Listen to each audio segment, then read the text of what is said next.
Okay, I'll start. بسم الله الرحمن الرحيم ولا حول ولا قوة إلا بالله العلي العظيم لا إله إلا أنت سبحانك إني كنت من الظالمين. Thank you everyone for coming today. Inshallah, we're gonna start or we're gonna continue our discussion from page 170 from the words. Last week when we met, we kind of started a new topic, but it was still within the 13th word. And it was specific to the question of, well, how do we know our creator? The author was responding to a group of youth who asked him, well, how can we know our creator? Because our teachers do not speak of God. And the author took exactly what they were complaining of, the fact that the teachers were not speaking of God, and showed them through many examples how the teachers were actually talking about God. But as a student, you were required to sort of bring or make the relationship between what you're studying and what is it revealing or what is it saying about the creator. And the examples we studied so far, in each example, the author was outlining specifically the field of study and showing how, for example, in the example of the pharmacy or the factory, how in each example we can conclude specific qualities about the maker. So it wasn't just like, oh, look at the pharmacy, it's so great. Well, there's a pharmacy. We can use the pharmacy as an analogy for the greater pharmacy or for the greater work of God. Instead, he was specifically outlining how each example is highlighting a particular quality in the creator. So it's almost as if he's saying, if you want to know the creator, you really need to know the creation in its details so that you can know the qualities of the creator. So today we're going to continue with the same set of examples. And again, like last time, we can always, stop anywhere and ask questions and highlight the most important parts of the writing. I believe we stopped here. So I'm going to start from this paragraph where it says another example right here. All right, another example. Millions of electric lights that move and travel through a wondrous city. If you're in New York, you can easily picture that. Their fuel and power source never being exhausted. Self-evidently make known a wonder-working craftsman, an extraordinarily talented electrician who manages the electricity, makes the moving maps, sets up the power source, and brings the fuel.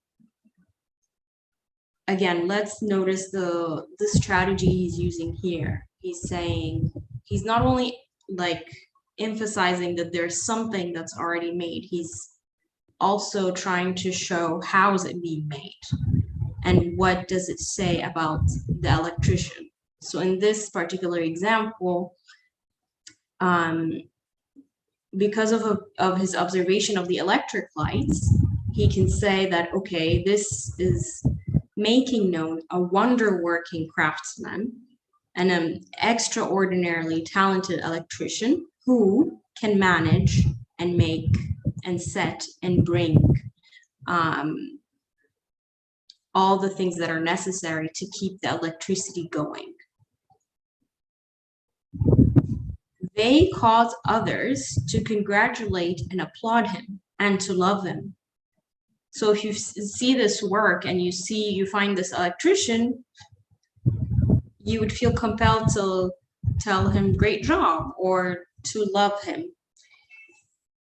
I slightly don't agree with the word love him, and maybe that's something we can discuss together. I feel like we can like try to understand that together better. But anyhow, okay, he's someone I can, say congratulations, thank you, you did a wonderful job. Okay, well, what does this say about the creator? In just the same way, although some of the lamps of the stars in the roof of the palace of the world, in the city of the universe, so the city is the universe in our analogy, if they're considered in the way that astronomy says, are 1,000 times larger than the Earth and move 70 times faster than a cannonball, they do not spoil their order, nor collide with one another, nor become extinguished, nor is their fuel exhausted. So it's almost like nothing goes wrong, even though there's a lot of space for things to go wrong here. According to astronomy, which you study, for our sun to continue burning, which is 1,000,000 times larger than the Earth and 1,000,000 times older, and is a lamp and stove in one guest house of the most merciful one, as much oil as the seas of the earth, and as much coal as its mountains, or as many logs and much wood as 10 earths are necessary for it not to be extinguished.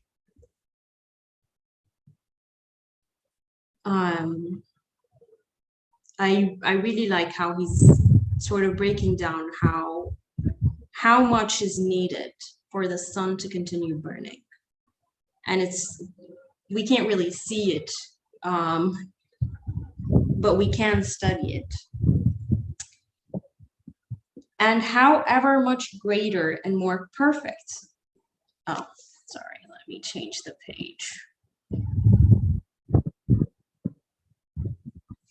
And however much greater and more perfect than this example are the electric lamps of the palace of the world in the majestic city of the universe. Okay, so far he's explaining how the lights of the city are an analogy to the quote unquote lights of the universe. And now let's see, well, if the lights of the city are pointing to the electrician, then what are the lights of the universe pointing to? Which point with their fingers of light to an infinite power and sovereignty. And here the word infinite, where does he get the word infinite from? Again, if you see how he explained how much is needed for the sun to keep burning, or how everything is in particularly perfect order, and it continues to happen all the time, it made sense for him to describe it as infinite. Go ahead, Brother Ali. Assalamu alaikum. What attracted my attention in this paragraph, which we generally know it, but at the same time, I would like to emphasize on it. According to the text says, now mentions about the content of the science subject, how they talk about, for example, in this particular example, the stars and galaxies and arrangements of the stars and galaxies, according to the science tells us, gives the information. It says, according to the measurement of the sciences. Now, that is an interesting way of describing the nature of today's science. Measurement, they do measurement in the previous paragraph. I think. Let's illuminate on it or put some mark on it. Can you just find out somewhere in the middle, according to the measurement? No. Yeah, just you got it, huh?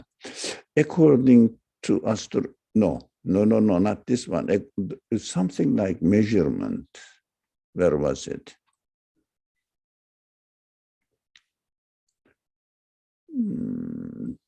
Am I wrong?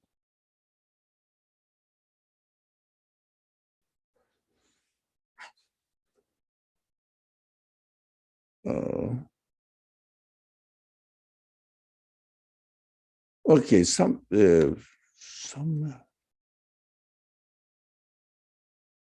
So, can you go up to one paragraph up? Am I confused? One paragraph up, earlier paragraph. Oh yeah, but this is the paragraph we started with today. Yeah, we didn't from here. Yeah. No, it was measurement. Where was it? According to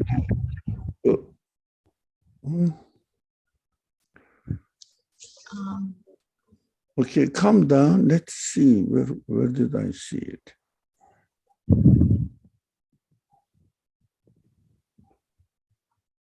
Oh, maybe I thought about it. According to astronomy, which you study. Yeah, maybe this one. Oh, it was better. I read it before and I marked it. I had to go back. Anyway, I shouldn't keep you waiting for me. Now, they measure and tell us how huge the universe is, how big the galaxies are, the stars are, and how powerful they are. And the author respects their information, says, yes, this information helps me understand how the universe works, but without referring to its creator. So he says to the students, young students, in a very simplistic way, very simple, that they can understand, that look, if the astronomer, the science of astronomy tells you this,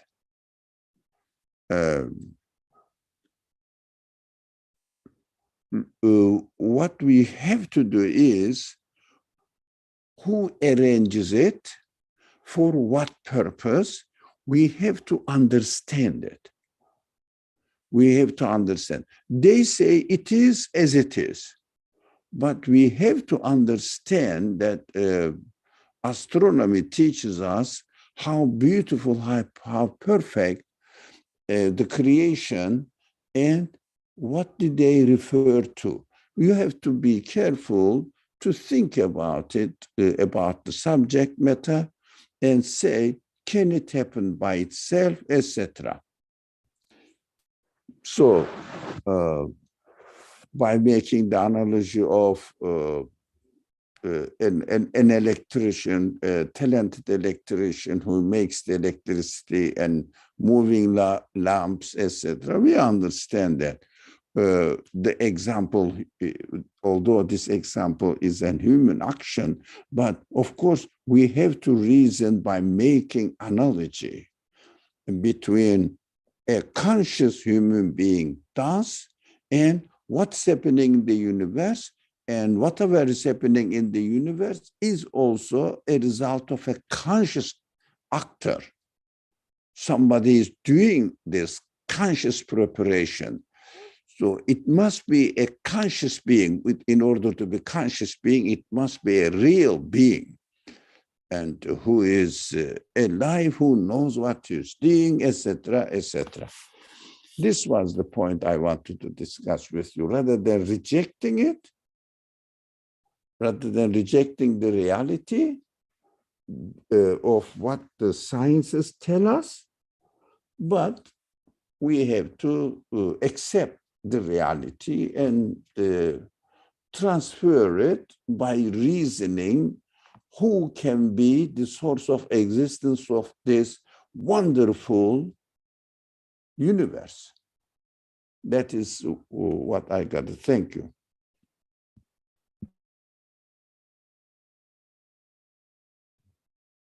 Thank you. I think we stopped here. Anybody else before I move on? Okay. So here it was,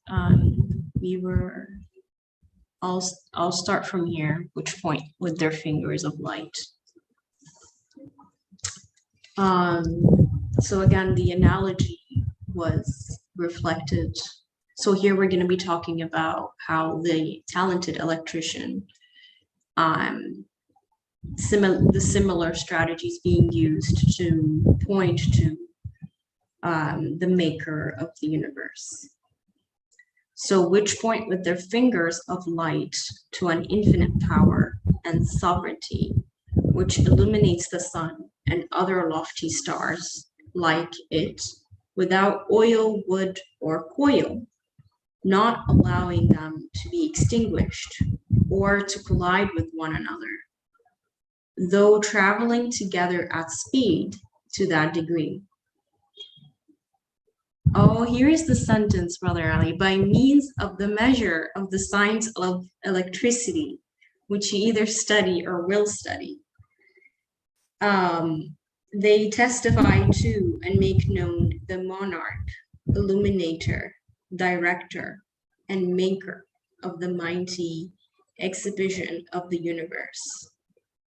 I'm just going to repeat that sentence. They testify to and make known the monarch, illuminator, director, and maker of the mighty exhibition of the universe.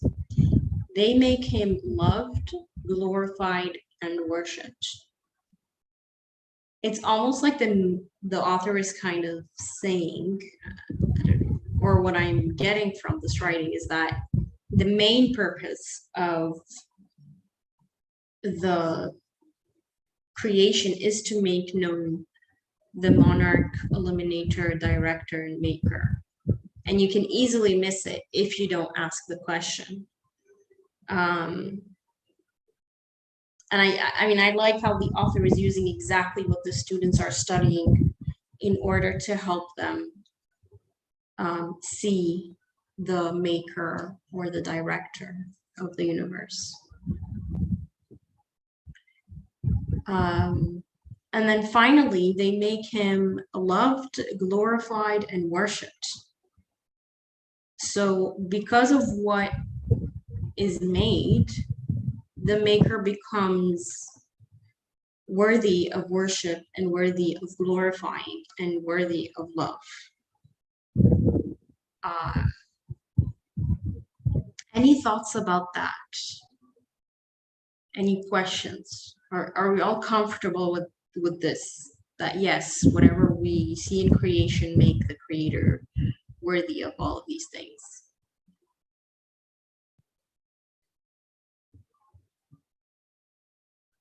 Anyone? I will assume you're all comfortable. Go ahead, Brother Ali.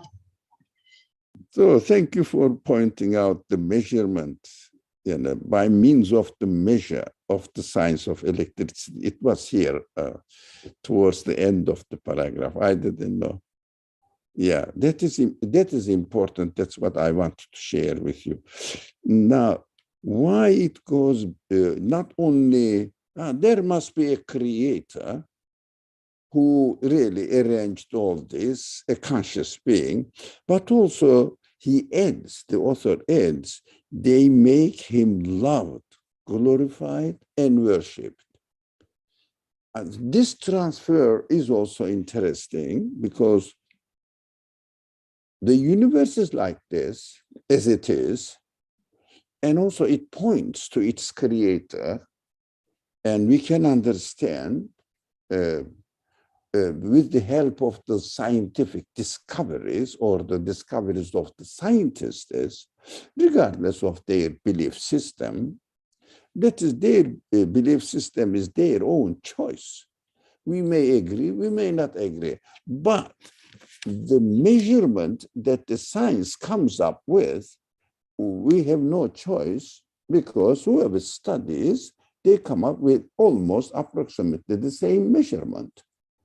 That is why the nature of the science is nothing more than measuring and trying to find out how we can benefit from it for our worldly life. It means to accomplish the needs of our bodily life, not human aspect. They ignore the human aspect.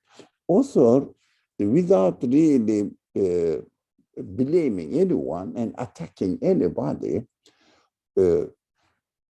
he says, look, you have to use your human senses and see what they mean to you, what the creation, this universe, means to you, what all the things in the world means according to your human qualities, which is, now, if someone really favors me, I love him. And also, I declare his favor. It means glorify. So you did a very good, very helpful help for me. And I am very thankful to you. And also worship. Why? Because I know that they are prepared for me. Although I deserve nothing, I was brought into this world because of not my effort at all, just as a gift, as a favor. And when I realized that I was brought in this world, but I wasn't left alone. I was given the opportunities to satisfy my needs, all sorts of needs, not only bodily needs, but also my human feelings, the needs of my human feelings. So we understand that we have to communicate with this creation. This communication is called worship, acknowledging him, loving him, and declaring his greatness. Of course, in a very limited meaning of worship is praying, fasting. It means following his instructions. But the widest meaning of worship is acknowledging, loving, and glorifying it. While we are doing this limited understanding of worship, still we have to accompany the act of worship, which is the bodily actions. But these bodily actions must be accompanied with loving, glorifying, and also acknowledging that you are favored by being created in this form and also provided all the things you needed. This communication is called worship, turns our practical physical actions into worship. But in the general understanding of worship is, again, I'm repeating, loving, glorifying, and communicating with him. Thank you very much.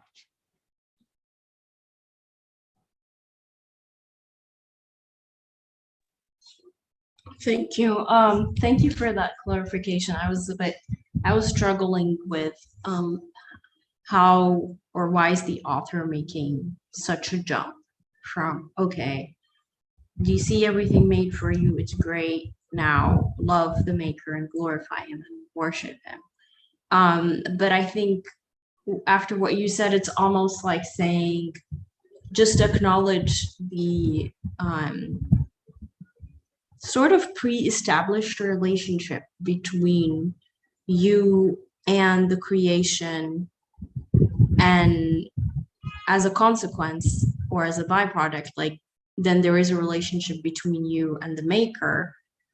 And the easiest way to respond is to just acknowledge, glorify, love, appreciate, and enjoy, I guess, the creation itself. And then obviously appreciate the maker or thank the maker for it. Because eventually when you get something, you feel, okay, well, who do I need to thank? Yeah, thank you for that. Okay. So far in this paragraph, if we want to sort of notice the layers of observations that the author is doing in order to come to this conclusion, what he's really doing is he's using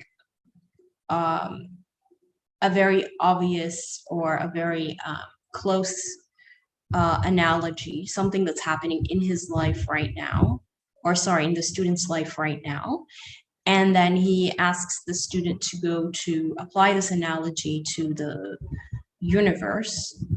He first asks you to notice the creation as a whole, and then now notice the order within the creation, and then notice how it's consistent, and then notice how unique it is and how it requires a conscious being.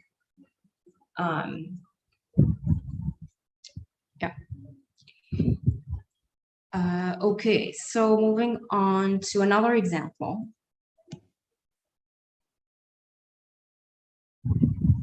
And for example, take a book in every line, of which a whole book is finely written, and in every word of which a surah of the Quran is inscribed with a fine pen, being most meaningful with all of its matters, corroborating with one another, and a wondrous collection showing its writer and author to be extraordinarily skillful and capable, it undoubtedly shows its writer and author together with all his perfections and arts as clearly as daylight and makes him known.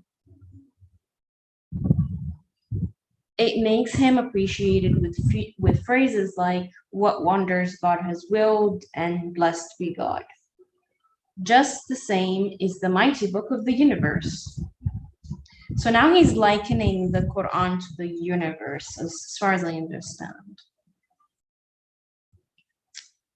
So I'm guessing that at the time the students are studying the Quran, they weren't really directed to study it as a universe as well. So let's see how he makes the analogy. We see with our eyes a pen at work, which writes on the face of the earth, which is a single of its pages, and on the spring, which is a single folio. The 300,000 plant and animal species, which are like 300,000 different books, all together, one within the other, without fault or error, without mixing them up or confusing them, perfectly and with complete order. And sometimes writes an ode in a word like a tree, and the complete index of a book in a point like a seed. However much vaster and more perfect,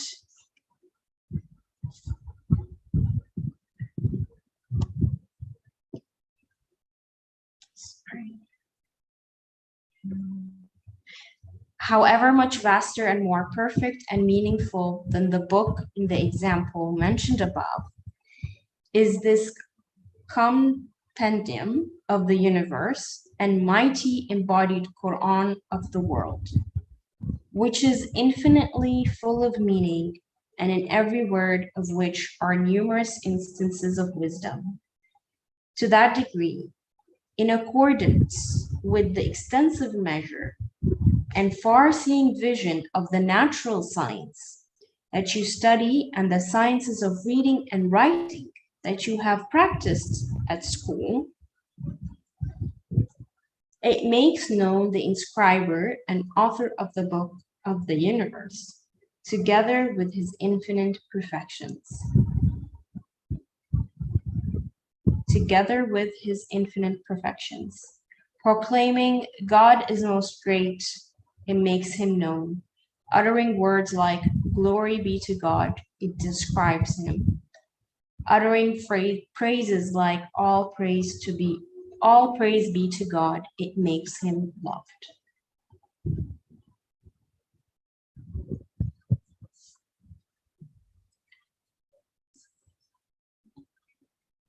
Anything you see here or comments or reflections here?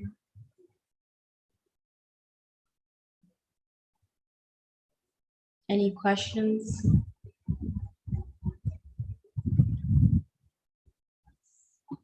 Okay.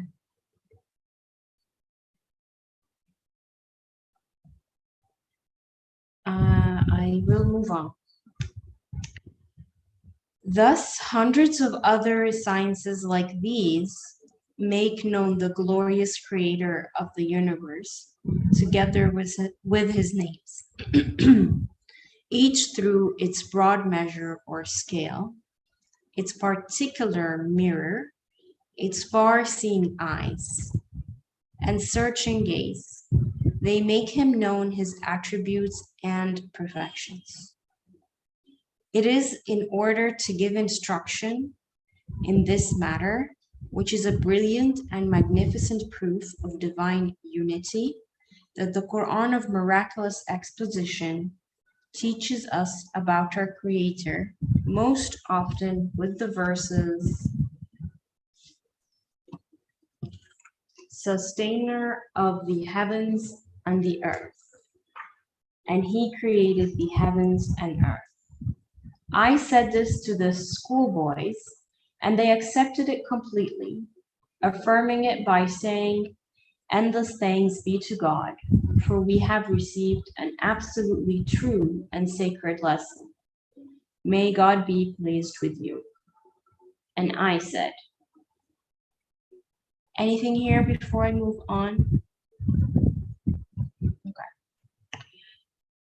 Man is a living machine who is grieved. Oh, okay. Go ahead, Brother Raj. Oh, thank you. So the paragraph which says, thus hundreds of other sciences like these make known the glorious creator of the universe together with his names.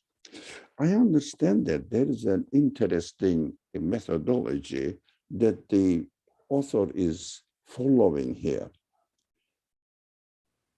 Of course, we mentioned just earlier on that without denying what the measurements of the sciences teach us, using them as a means of analyzing what the reality of this creation can be, what the reality of this universe can be. In addition to that, author draws the attentions to what the mission of the universe is, how in its way that it is acting, it is being out there, make known the glorious, maybe glorious is not the point for me now, for the moment, although it is true, creator of the universe together with his name. First, he is very sensitive not to say that, oh, it is the universe makes known the creator of the universe. Sorry, makes known God. No, doesn't use that. Why? Creator of the universe. Not only the creator either. The author uses. Oh, there is a conscious creator. No, creator of the universe. Why is it important that attracted my attention? We have to point out always that, look, any action I observe in this universe cannot happen independently from the rest of the universe. So whoever has given existence to this particular action must be the one who is the owner of the universe. Therefore, creator of the universe, whoever created the universe, because we notice that materialist people try to understand, try to explain the existence in terms of the relationship between two things, which is called cause and effect relationship, and saying that it is developing by itself. But they never say that, look, the unconscious matter cannot make all these wonderful things that you are talking about, so mind-blowing realities you are talking about. The unconscious matter cannot be the source of it, but they ignore that. Although they know, they don't emphasize that the universe, every element of the universe, interrelated to each other. They say this, but they say it happened to be like this. But the author says, look at this universe. It is obvious that it definitely refers to the necessary existence of the creator of the universe. So we call it, there must be a creator of the universe. There must be a source of existence of the universe. This is one point. Another point, the author adds together with his names. Of course, the author is primarily speaking to Muslim people, believers in general. But of course, while he is speaking to the Muslims, he is establishing or substantiating the belief system of Quranic teaching at a very simple level to the general public, because they keep saying God, God, God, but they may not be aware of what this concept God includes in it. They say the God is the creator of the universe. Okay, he created everything, still general sentences, but it needs to be described which kind of creator he can be. For example, the creator of the universe must be absolutely powerful one, because in one day, millions of different kinds of books are written here. Different books. And these books are so magical that it continues to change. But each time it changes, every single sentence and word up to the letters make a complete sense. And it continues to change. So it must refer to the necessary existence of an absolute creator of the universe. So in his qualities also, knowledge must be absolute. Otherwise, there will be a confusion in the planning of the universe, designing of the universe, creation of the universe. Wisdom. Otherwise, the universe must have no wisdom in its existence. Everything in it shouldn't have wisdom in its existence if the creator of the universe did not have this quality of absolutely wise one. So names nowadays for the readers, in general, new generation especially, doesn't mean anything. Names of the creator, what do you mean? How many names do you have? I have one, Ali, and also Osman or something. They understand in this way. It means a personal pronoun for them. That's why we have to explain it now to the people while we are talking. Either you say qualities, attributes, also it is not very generally used and understood by the new generation, but qualities is understood by them. So we have to use, while we are speaking to people, qualities of its creator under the witnessing of the universe, not according to the Quran. We will come later on. The Quran says the same thing. So as far as the belief systems, belief of a person is concerned, Quran must be the source of the speech of the creator of the universe, guidance of the creator of the universe. This creator of the universe is used in the Quran, Rabbul Alameen, in such many times. Quran is never tired of really using this expression, Rabbul Samawati wal Ard, Rabbul Alameen, from the beginning to the almost to the end. Why? This concept is the key concept in understanding the creator.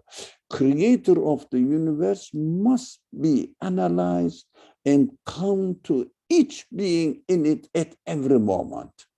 That's what our mission is. Bringing this concept to the level of each being at every moment must exist only with the will or according to the will of the creator of the universe. This consciousness enables us to be at the presence of the creator, this absolute creator. So I have to get, of course, we touched upon, that's why I don't want to repeat myself. I have to establish my emotional engagement with him. Thank you.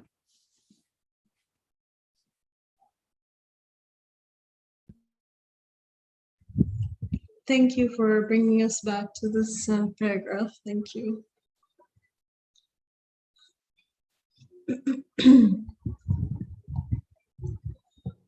Okay, we will start reading again from here. Man is a living machine who is grieved with thousands of different sorrows and receives pleasure in thousands of different ways. And despite his utter impotence, has innumerable enemies, physical and spiritual. And despite his infinite poverty, has countless needs, external and inner, and is a wretched creature continuously suffering the blows of death and separation. So, according to the author, this is the reality of man.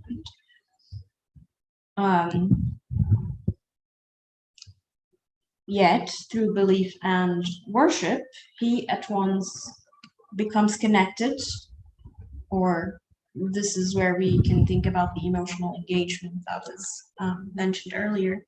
To a monarch so glorious, he finds a point of support against all his enemies and a source of help for all his needs. And like everyone, takes pride in the honor and rank of the Lord to whom he is attached. You can compare for yourselves how pleased and grateful and thankful and full of pride man becomes at being connected through belief to an infinitely powerful and compassionate monarch.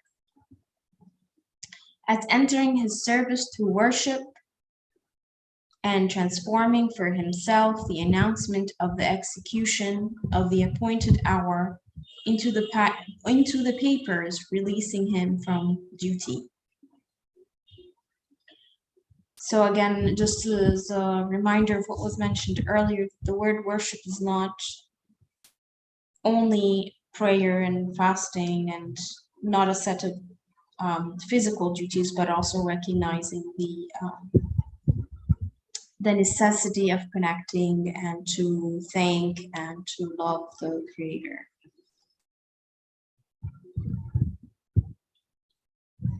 I repeat, to the calamity, strike, and prisoners, what I said to the schoolboys. One who recognizes him and obeys him is fortunate, even if he is in prison, while one who forgets him is wretched and a prisoner, even if he resides in a palace. Even one wronged but fortunate man said to the wretched tyrants who were executing him, I'm not being executed, but being demobilized and departing for where I shall find happiness. But I see that you are being condemned to eternal execution, and I am therefore taking perfect revenge on you. And declaring there is no God but God, he happily surrendered his spirit.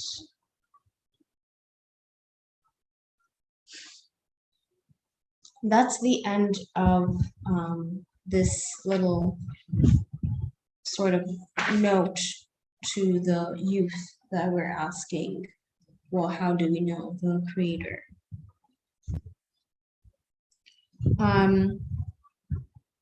Any comments here or any questions for the last two paragraphs? Or overall, do you feel like the author has do you feel like now you have a strategy to know the Creator?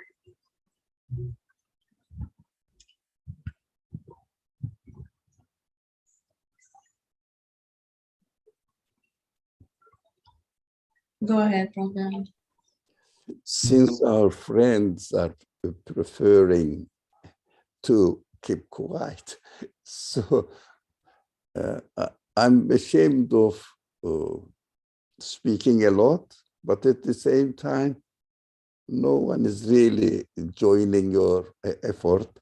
So I said, let me share.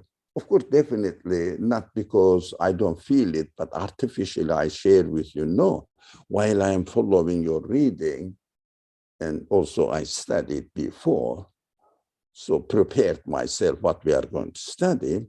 So which points attracted myself or took notes of them. So here in the last paragraph, I said, is it really so? Even no, one who recognizes him and obeys him is the last paragraph you read, is fortunate, even if he is in prison.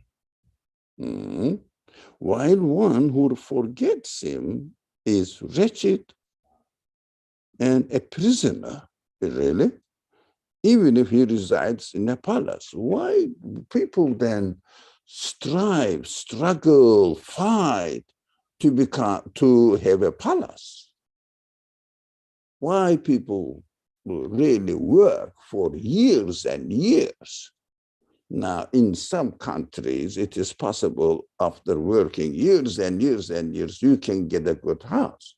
But in most of the Muslim countries, even people work for their life, they cannot get a house, ordinary house. So poor people remain poor in this economic situation, etc. So why, if they are still in prison, it is inevitable for me to ask them, why do they struggle for it then to get a palace-like house? But the author says, but they are in prison. In which sense? Now, we should understand that our body is treated in this world equally, which is called the mercy of God, Rahman, side of God. So mercy of God treats the human body equally. So there is no difference between me or between a believer, conscious believer, and a denier, conscious denier again. Most of the people are not conscious deniers, neither are they conscious believers, following the culture. You know that, for example, now most of us live in America, and then we see, even in the Muslim world, it is not different.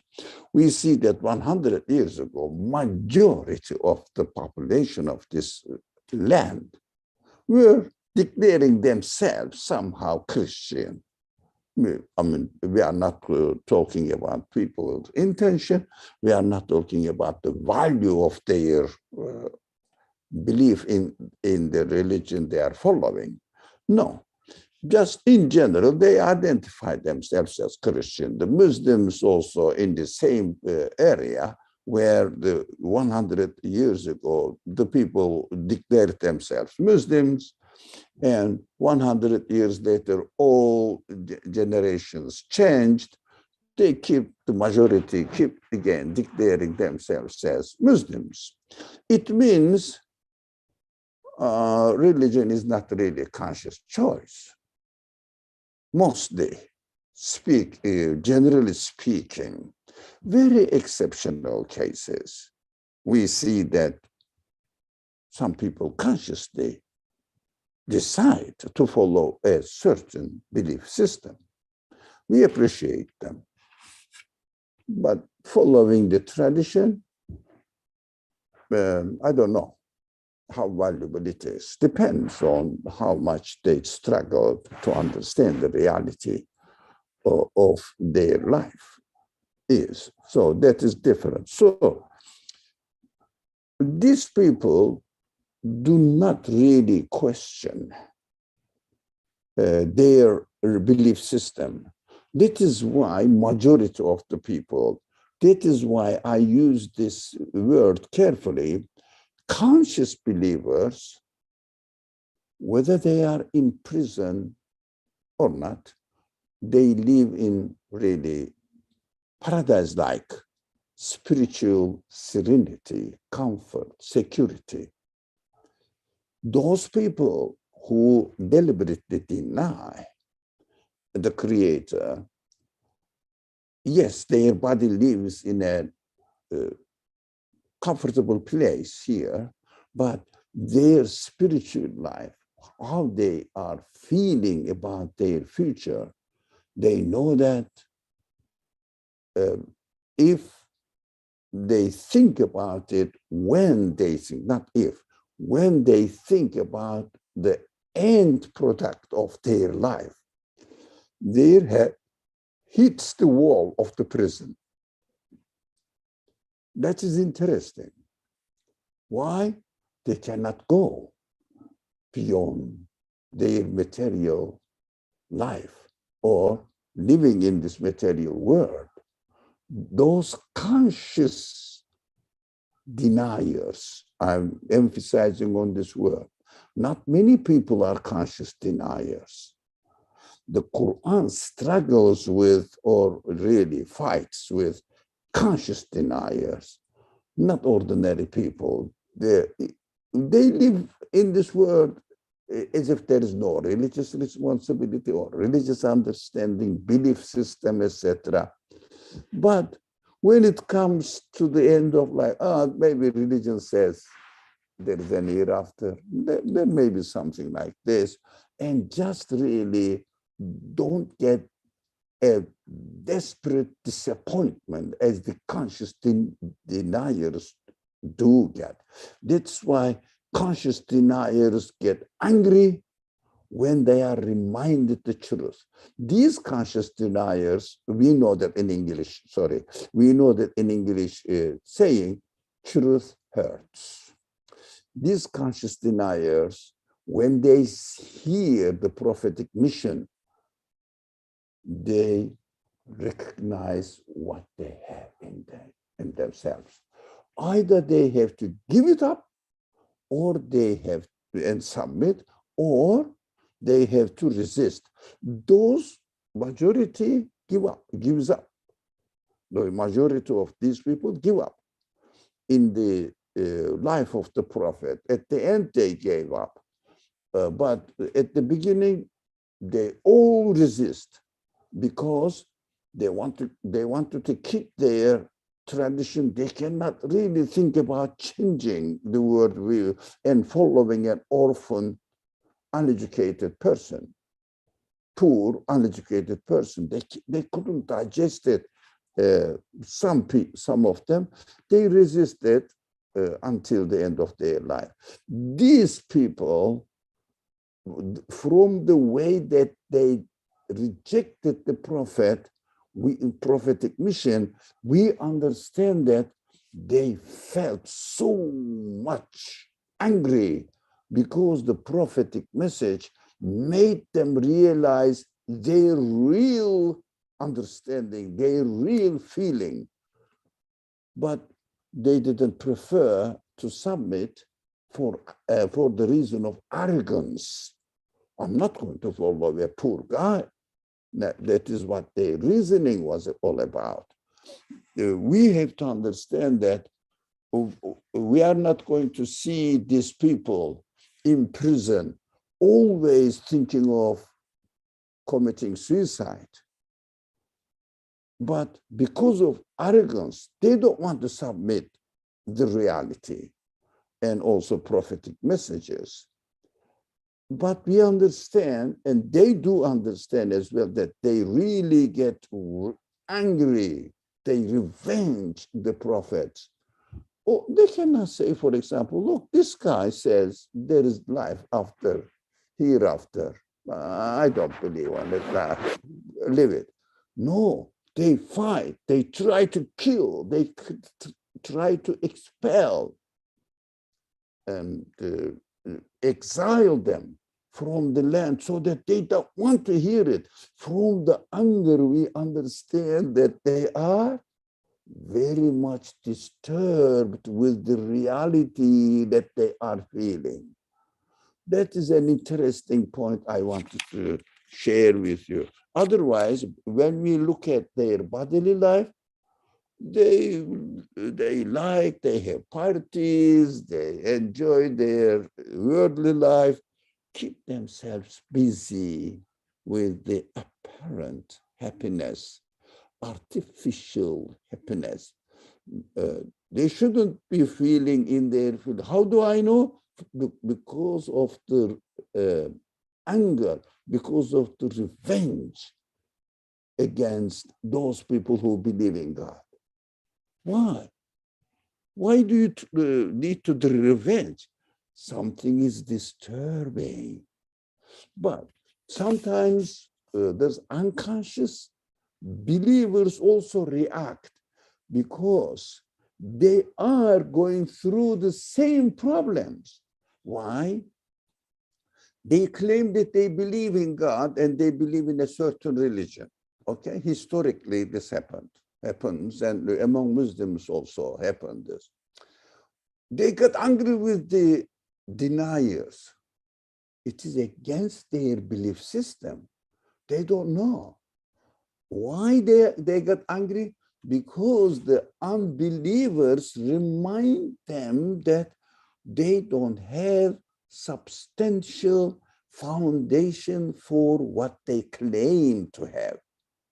That's why they get angry. Do the prophets get angry with those people who deny? Never, ever. Why? They struggle to save them, to make them realize. That is the difference between those people who are satisfied with, consciously satisfied with what they believe. They don't react. They don't get angry, but they take pity feelings about these people and try to help them. Always the prophet's famous saying teaches us very interesting, fine point. Those people who attacked him, please God, the prophet says, please God, my God, forgive them. They don't know. They don't know. That's why they attack. They don't realize. It means from my side, I have to be compassionate. From their side, they really, if they are arrogant, they really get angry with me and they want to expel, if not kill me, as the prophets know that. But prophets never get angry with them. So, for example, in the story of Noah, which is very exceptional, that we have to pay attention to, Prophet Noah, after delivering the message day and night, secret, openly, secretly, everywhere, after so many years, the Quran describes it with a prolonged service to deliver the message to people, because Quranic language uses figures to teach the reality. It says 1,000 years, but 50 years was okay. But this is a very interesting word. The am and sene is used for am, for sene sene is for 1,000, am is used less for 50 years, which is the meaning is changes there. Sene is difficult years. Is there's something side note. I love the delicate words used in the Quran. So am is used for glorious, enjoyable days. It means for as a result of 1,000 years of life. Not exactly 1,000, of course. These are symbolic numbers. A long life, only at even not percent, really, 0.5%. Is it correct? Yeah, I think 0.5%. Is it right? My mathematics is very bad. So 0.5% of his life was, so some people accepted it. Only a few of them who got embarked on the, or accepted the message of Noah, which is represented in the form of an ark or ship. So that is the ship of the prophet, of course. So we understand that. This is, I'm sorry, I spoke a lot. A long talk, which when I get excited about the delicacy of the Quran, I forgot about time. Now, I think you understood now. It wasn't Noah's anger that represented the Quran, but a kind of disappointment, losing hope in these people and saying that, God, I had enough of them. I cannot do anything more, sorry. Sorry, that is what the exception in the Quran. Otherwise, all the prophets never, ever get disappointed, never, ever get angry with the people who oppose them, to even threaten their life. Never get angry with them. We have to take a good lesson from these examples. Thank you very much. I'm sorry, please forgive me for my never-ending talk. Sorry, assalamu alaikum. It's okay. Thank you very much. Sohail was responding to your comment on the percentage. She's saying it's 5%. Okay, I think we're gonna stop here today, and inshallah we'll continue next week.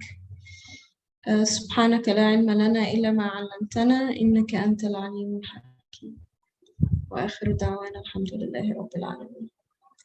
السلام عليكم.